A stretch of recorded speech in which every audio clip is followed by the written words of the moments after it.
Gang ou loi de la jungle? Qui a brûlé Olofsson? La réponse est automatique, ce sont les gangs.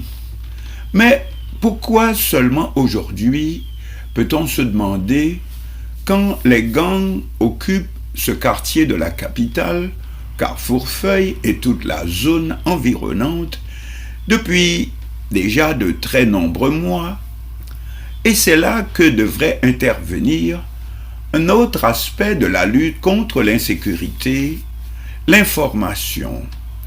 Il ne suffit pas de tout mettre en bloc sur le dos des gangs, mais qui, que, quoi, dont, où, comme on disait à l'école. Les gangs, c'est une réalité en bloc, mais qui peut cacher plein d'autres choses.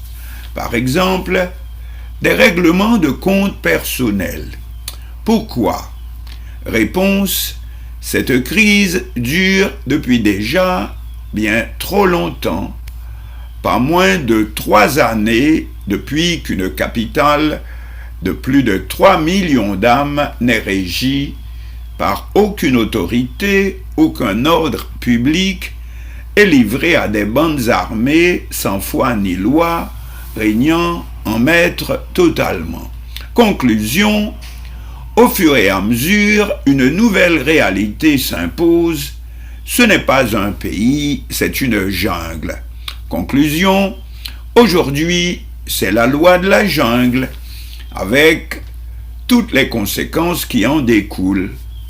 Voire quand les ressources commencent à se faire rares, encore plus rares, avec les sanctions qui tombent, et Washington, l'international, déclarant les gangs, organisations terroristes internationales, etc.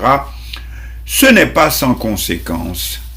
Alors, pas étonnant que d'envahisseurs d'abord, et bien aujourd'hui, les mêmes gangs deviennent des hommes à tout faire au service de certains intérêts privés. Bref, une autre étape, c'est le passage à la mafia.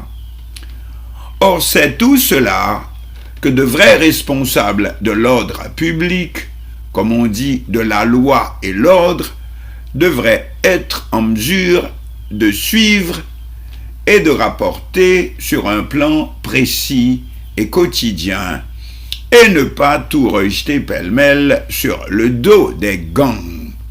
Oui, il y a donc fort à parier que plusieurs événements qui vont se manifester ou qui se manifestent actuellement déjà ne devraient pas tomber automatiquement dans la rubrique des gangs armés, mais mériter une investigation plus fouillée, où l'on découvrirait d'autres mains pouvant éventuellement se trouver derrière.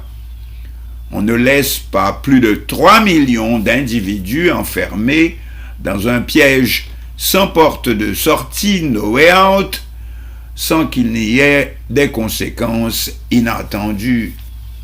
Rappelez-vous la comparaison du panier de crabes. Amen.